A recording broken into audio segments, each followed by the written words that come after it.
Shalom, Bapak Ibu yang kami kasihi dalam nama Tuhan Yesus Kristus. Kami dari Majelis Daerah YPP Batu di Sumatera bagian Selatan dan Sekolah Tinggi Teologi Ebenezer dalam program Sabda Ilahi menyapa Anda pagi ini. Tuhan Yesus memberkati.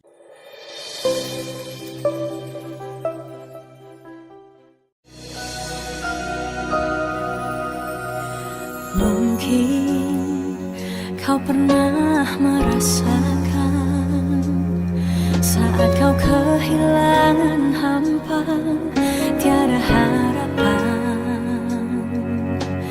Hanya Yesus sumber kekuatan. Takkan sedetik pun kau Dia akan lepaskan.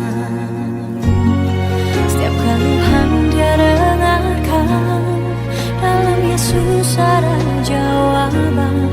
Takkan pernah Dia biarkan kau larut dalam penyesalan. Menangis pun semua telah terjadi, yang hilang tak mungkin kembali. Hanya Tuhan yang tahu semua niat dalam hati. Harap percaya hanya padanya, tetapkan hati hanya padanya. Bersama Yesus selalu ada sukacita. Dia hapus air mata yang terluka.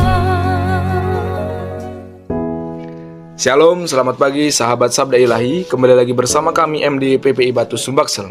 Dan pada pagi yang penuh anugerah ini kita akan merenungkan kebenaran firman dari Yeremia 10 ayat 10 di bawah satu tema, Allah yang hidup dan Raja kekal. Demikianlah firman Tuhan. Tetapi Tuhan adalah Allah yang benar. Dia adalah Allah yang hidup dan Raja yang kekal. Bumi goncang karena murkanya, dan bangsa-bangsa tidak tahan akan gambarnya. Sahabat Sabda Ilahi, ayat ini lahir dari pergumulan Nabi Yeremia yang melihat umat Tuhan tergoda menyembah berhala, benda-benda mati yang tak mampu berbicara, tak mampu melihat, tak mampu menuntun.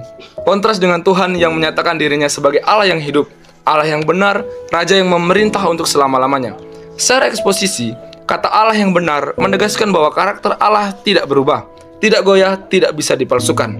Ia bukan buatan tangan manusia, melainkan sumber segala realitas dan kebenaran yang absolut.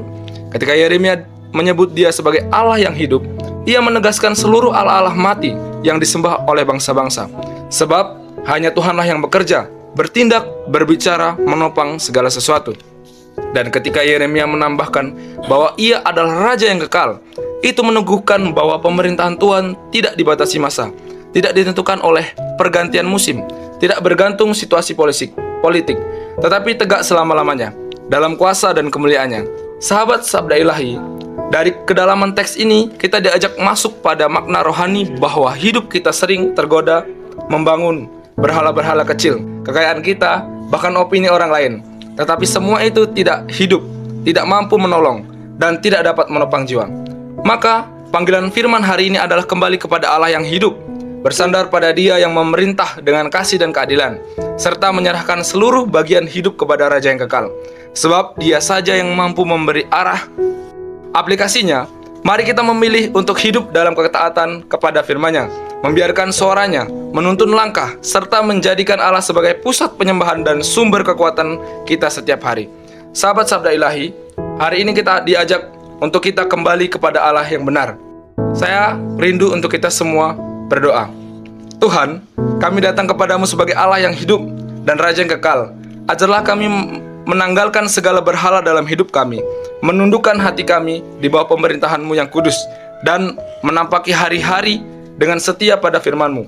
Bentuklah kami menjadi umat yang hanya berharap dan bersandar padamu, dan kuatkanlah komitmen kami untuk hidup dalam kebenaran-Mu, sebab Engkaulah satu-satunya Allah yang benar.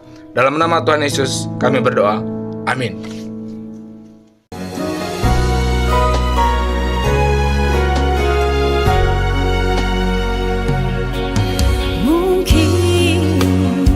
Kau pun pernah mengalami jalani hidup sendiri yang tak pasti. Hanya Yesus sumber pengharapan. mengabaikan setiap permohonan. Yang lalu biarlah berlalu, jangan pernah disesali. Ya Tuhan yang